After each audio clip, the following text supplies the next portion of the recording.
All right. I wasn't this whole time. I've been chatting to myself, and I wasn't on stage. Now I'm on stage. I was off on the side. Technology is my friend. Welcome, hello. My name is Jay, and we are here live. And we're here talking about the solo mode. The solo mode, which is we're close. We're super close to getting this solo mode. We're at 150 grand US dollars, and we need 165. 15 grand to go. And we still have 10 days left in this campaign. So nothing's a guarantee, but I'm pretty confident we're going to get there, especially if we get more support from people watching, backing and or telling others about it, blah, blah, blah. But we're here to talk about the solo mode. So the solo mode is we're going to be actually using Hester. Hester is going to be the player that we're playing as in the solo mode. And I think this is great for a couple of reasons. One, that there's been a couple of people saying, I'm only ever going to play as, one or two players. So the third player in the box just does nothing for me. It's a waste. Well, you know what? It isn't a waste. If you play solo, then you need the Hester in order to play it. And the second reason is that for those that are interested in playing Hester, it's a great way for one player to kind of practice Hester, because the Hester rules for playing Hester are identical. It's just the processing of the automata that happens, but the Hester rules are identical. So it will help you practice being Hester so that when you bring other friends over, you can play as a 3-player game. And look who we have. We have ourselves a Shadley. Hello. Hey, buddy.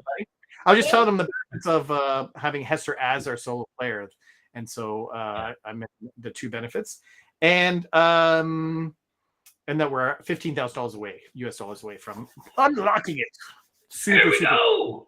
I'm so happy about that.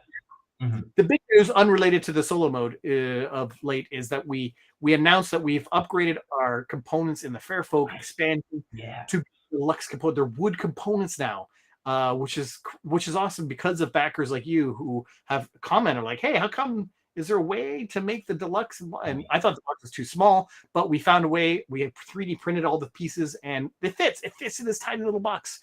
Yay! So seriously, it's great. Really it's great. Awesome. It's wonderful. So now we're going to talk about solo. And I'm actually going to let Shad do most of the talking for this because he's the king of the solo mode. So, and I'm in here with you. We're in here.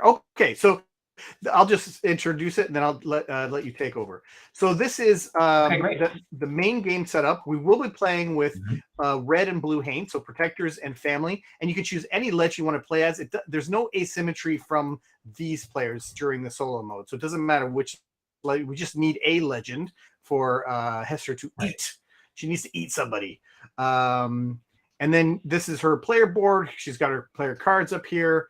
And she has her own cubes. So we add different cubes that are going to be going to the tower, which I think is just wonderful. Now the scoreboard looks a little bit different.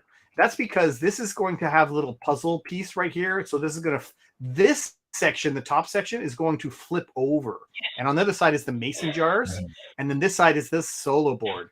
And this is one of the extra costs we have to making this is this. And the other extra cost is the cards. And so what we've done just for this is this is what we've been playtesting with, these really, really, really ugly cards. But imagine these are Cammy's Goblin cards, the Protector's Tactics cards, and the Family's Upgrade cards. And the concept here, this is just a published playtest. And the concept being, though, that I'll show you afterwards some samples of how we want to put these on the actual cards. So these are going to go on actual cards. They won't be this big. There's only 3 pieces of information on this card, and we can make it really small because it doesn't have to be this big. So Shad, take it away, and I'll kind of steer the camera.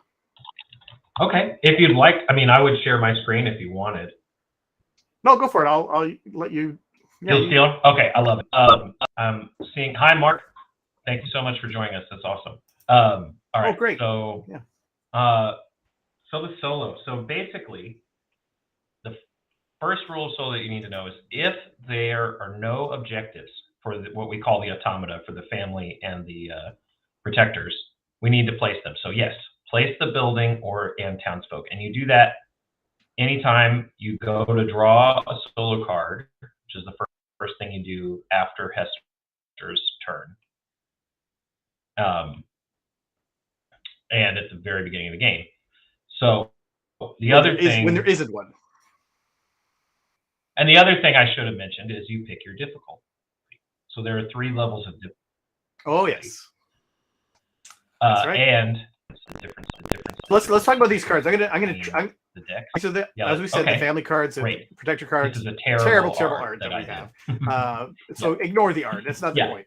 You always make the worst art you can to motivate artists, and Tyler doesn't need it, so it's just a bad habit. And anyway, Sebastian are exactly.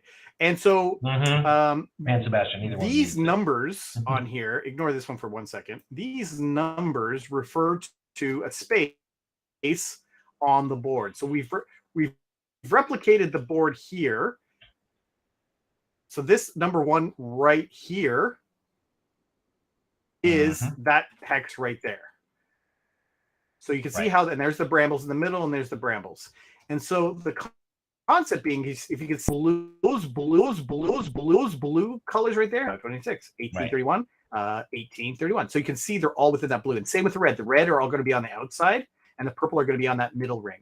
And so that's going to be information for you to decide when you're pulling a card. You actually get to choose which card you want, and you'll see why you might want to choose one over the other as we kind of get into it. But we're talking now about skill level difficulty, and at the beginning of the game, you choose, and the 2 things, there's 3 levels, level 1, 2, and 3. At level 1, out of all of these cards, of which there are 37, you get to choose 18 of these cards.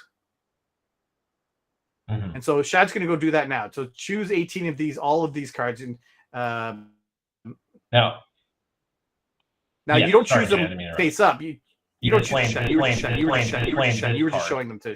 Okay. We'll get to that. The only thing I want to say should we get to it? Yeah, when it comes up. Has a particular card. The upgrade deck has a particular card that will make you lose all your cubes. So but it's advantageous to have some of them for control issues. We'll see. And so generally you want the blue cards are great because all those numbers mean spawning.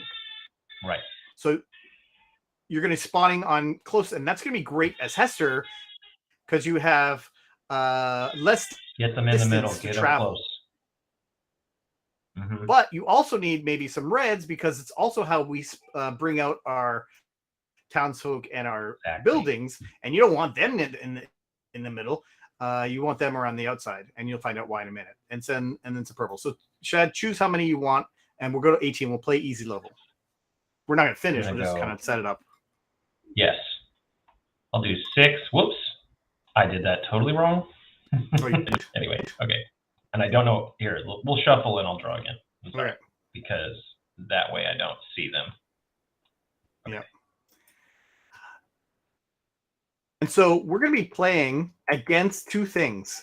We can lose if we go to draw a card and we don't have any cards to draw. So that's why we have 18 as our limit to play with. Yes. That's one way to lose. The other way to lose is that these 2 factions are going to be going around killing each other, attacking us, trying to get to the brambles, and just trying to get to their objective. And when they do, they get points. And just like in the real game, the real 2, 3, 4 player game, if either of these players gets to 7 points, then you only have till the end of that round to lose the game. Try and win. So that's 2 ways to lose the game. Yeah. And we also start with Hester. We start with 4 cards. Oh, and I'll draw them, but then put them out here so we can all see, and Jay can look at them. Great. And so you could definitely debate. One thing that's also important to keep in mind when placing objectives is that if you pull a card and let's say you drew the card, Priscilla was here for some reason. You drew the card and it had 15 on it. That is not an option for you to place the objective anymore. So I think we'll probably get to. Yeah. We'll have that happen. Examples. It'll happen. Yeah. It'll happen. Okay. Yeah. Here we go. So let's place a building. Yeah, we're going to choose, and you actually choose. We could choose to place the protectors or the family first. Let's choose to place the family. And so he's choosing red because he wanted to come out on an outside edge. And so we have to place that 20. The 21 common 16. Is very unlucky draw. Space 21. Space 21. This is space exactly 16. what I was talking about. So what I need to do is burn. That's right. Card. So you always have an option. Because why? Card. Why? Let's just show. Because we can't place it here. Because that's space on the protectors. 21. That's space 21. Can't put it there. And we could put it here. But what's going to happen? On the very first turn, they're going to get it. 2 points. They're going to get 2 points. Yeah, so we do not want that. So I'll burn it. So you always have an option to burn a card. But now we're down to 17 cards. Down to 17. A little more pressure. Okay, 15 and 23. So we will go 15. Yeah, that's nice. There we go. That's a nice one. Keeps them close. Let's get a protector. Townsfolk. Right. Yes. And we'll get the townsfolk. Here we go. We got 9 or 29. And there's other information on these cards that we're ignoring right now that we'll tell you about once we get to the automata. For this phase, we're just looking at the numbers. So 9 is here and 29 is here. So obviously, in this case, we're going to choose a mountain. Ooh, interesting. Although they do ignore mountains and storms for this movement. Of course. We pretend that they had enough movement points to move on to them. Well, that's the setup. We're all set up now. Yeah. And now the next thing you do is you draw a solo card. And I have to we start playing the game. I have to decide whether we start playing. I have to decide whether I want something close or something on the edge, and who do you want to red. Draw. I could choose protectors or family. So I want to call one thing out. I want to call one thing out before I go. Please. So there could be a little. Great. So you see off to the side this blue section with the buildings, the red section with red, indicating that protectors cards are going here and family cards are going here. But it's a teeny bit, might be teeny confusing because we also have tactics cards and upgrade cards. That blue has nothing to do with this blue. And I know that's a teeny bit confusing because you just saw we put a red card on this. And the the color difference on the side you're looking at is not as pronounced. Yeah, this is pretty carriage red, yeah. Yeah. But I'm not going to choose a blue card, and I will move the family. The reason I'm not choosing a blue card is I do not want to lose all my cubes. Right now I have 4 cubes. In easy mode, you start with 4 cubes, 1 of each color. As you go up to level 2 and 3, level 3 you start with none, and level 1, 2 you start with any 2 random ones.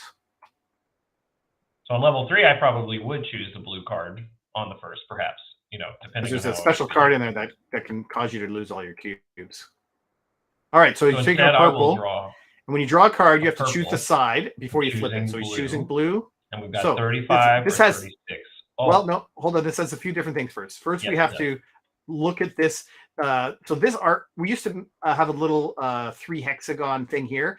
And we figured that was a bit confusing because hexagons are what you move on. And it does not have to be a hexagon. Right. So we updated the board, but we didn't update these cards. Apologies. So this little 3... Double move. This 3 thing here... This three thing here is the exact same as that, basically. And that black one means take a bonfire token and put it on that hex, that spot.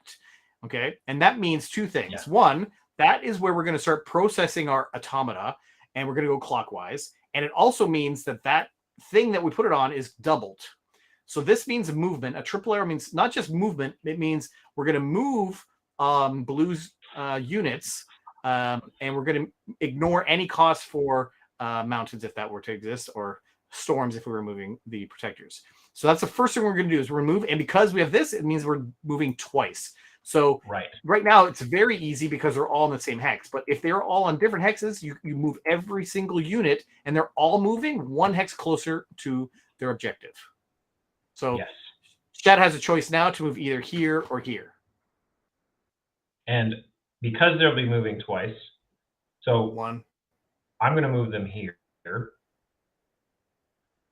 And then he has to move a second time, here or here. I will not move them onto the brambles. I don't want them to get a point. I also am stopping because at the end of well, just to clarify, I got to explain why. Because at the end of Hester's turn, if there are any units on the brambles, they get a point from that at the end of Hester's turn. Just like that's right. And all be a good thing. Be a good thing. Be a good thing. Be a good thing. Be a good thing. Be another point. And then because of where we placed the what's up, Jake? Your audio went really weird there. I don't know if it was did? just for me or for everybody, no. but your audio went really yeah, it just went really weird. Like it was like repeating and stuff. It was hilarious, but but I think I don't think you said anything super vital yet on that range. One. You said we'll see if it comes up or something. Oh, range, yeah. If we're in range of big attack, it'll come which up. We're not. They will attack each other. But let's so we process that. Now we go clockwise. This says add a cube. Add a cube. So we add a blue cube into the boom, and this says spawn, and now we go back. Spawn. Where do we spawn? Our choice, 35 or 36. So that's this. So we're gonna take a unit. And this one, yeah, and I would choose. Chad's going to decide where to put that. Right here, farther away. And it's important that the order that it happens is the 2 movement. That spawn does not move at all this turn. Some turns you'll spawn earlier, and you would move. So it's important that happened first. Yeah, you can see that sometimes this one you would have put the bonfire token there, and you spawned first, and then moved it, and then got it. But so that adds a little variety to the outcome of the turn. We take done. We're well, actually, I should say we didn't. Step 3, which is if any red units or in range of any blue units, and there aren't. But the order is this H means if the card that you drew has an H on it, and unfortunately we didn't have updated art for this. I should have done this actually before to make this a little cleaner of an experience. We started with a bonfire token icon, which is that, now it's this icon. And we thought that was too confusing because we have that.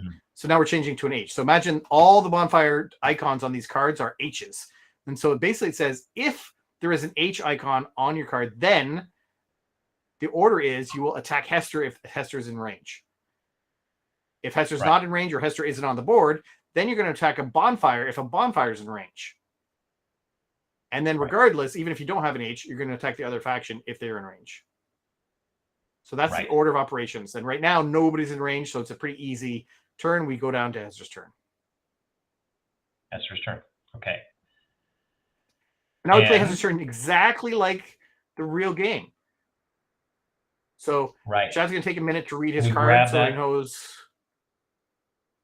Yeah, I know what's going on. No, that's a good point. Let's just call that out more specifically. So you're going to use this. Are we both being weird? No, so anyways, this bonfire goes over here to act as one of your action tokens of what you're deciding to do this turn. So and that will help you remember if you walk away from the board, whose turn it was, what action you were on. Yeah, it's a nice save spot. Experience. Yeah. So if we won't explain fully how Hester works because we've explained that in the Hester video. So Shad will quickly take Hester's turn. Yes, I will take Hester's turn by placing 2 roots anywhere on the board. I'm going to go. So now, while he's thinking about that, you do have some control of which faction is going to go, and you know generally where they're going to go. You don't know if they're going to move 1 or 2 spaces, so you can't 100% plan where how much they're going to move. But some of the puzzle is about trying to get the right color cubes and be as efficient with your actions. You only have 1 action for a while until you get another bonfire. If you remember, you only have 1 action. So, Shad, what do you want to do, Shad? I like. So, I love the cards that I got. I'm very used to do 1 terrain cube for any other turn. So now for the rest of the game.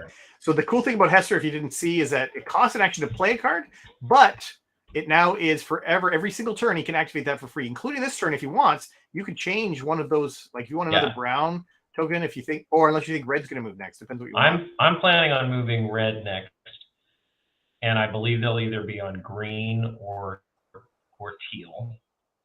So I'm going to trade a yellow for green. Or I guess I'm going to trade a yellow for a green. I think that makes sense. I can choose to move them there. Okay. So, all right. And now Hester's turns are very simple at the beginning. And you check for Bramble's Point, and there's nobody at the Brambles. Nobody's in the Brambles Point. That's right. Yes, that is the final step. Now I move the bonfire fire back up. And you choose one of these cards. I choose one of these cards. So I still don't want, just to clarify, yeah, keep live stream. Is it all right? I don't know. Should we? Oh, yeah. For those listening, if Mark is still listening, it's I wonder if Mark is just us. Is the audio all wiggly waggly? Is it working?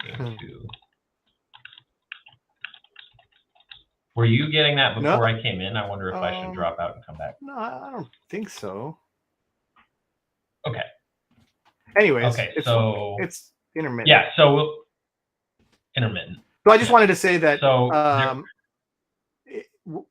yes, Shad gets to choose, or you, the player, which faction to choose that gets to go every single turn.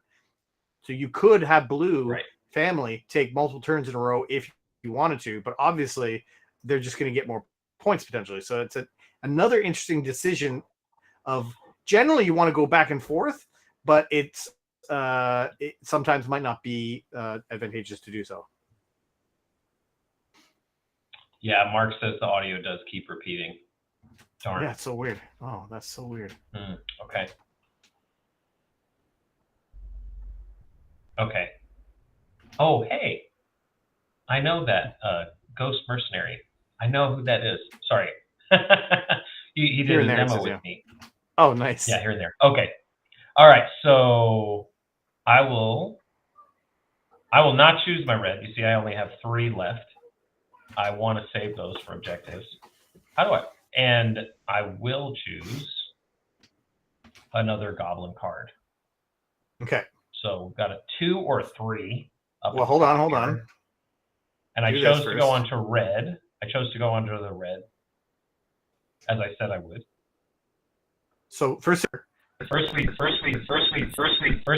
Look, where does it? And we start by moving. Bonus is a weird word to use because we have bonus tiles, but the bonfire, where we start and what is multiplied, like what is duplicated. Yes, the fire under the bums of the protectors. Okay, no, the motivator. So we'll go from 21, and they need to move toward their objective. So well, first you're moving. Yes, 2. You're moving 2. So go for it. So I would like them to go 1, 2. I don't want them to end up on the brambles again, and they're headed here. And you want them to end up on green because you have a lot of green cubes. I took the green chance, exactly.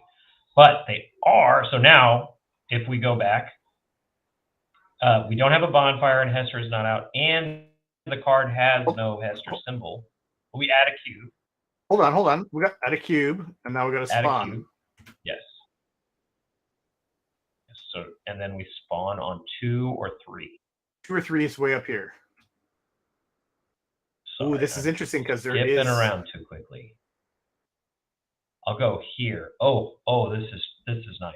This is going to be fun. So maybe move it. Yeah, that's interesting. Yeah, talk about combat now. So no, there's 2 in range. What happens now? So they're 2 in range. They're going to go for the one in the attack. Oh man, your audio. They can gain a cube. They do. Cut out. Oh, okay. Sure, no worries. Let's go through the situations, or do you want to just? No. Just show it as it happens. It's fine. So I'm just saying. Okay. I just wanted to point out how combat works. So when we're now at the combat phase, because we've now processed the entire wheel here of things to happen. Now we look for attacking. There is no Hester or bonfire out. So can we attack any other units on the board? And this group of units is within range of this one, and this one is within range of this one, and this one is also within the range of this one. Oh, there's too many arrows now. So how do we process? How do we choose as a player which one can or should attack? Is it a full? If this was missing one, it would just be your choice. So that's the rules for combat. Right. Don't get a cube, then it's your choice. Right. And then if they'll never attack if they're going to give their opponent a cube. So they'll never attack from here to here. It won't Well, attack and their opponent. they will always attack Hester or a bonfire, even True, if it true. gives Hester a cube. That's true. But That's a good point.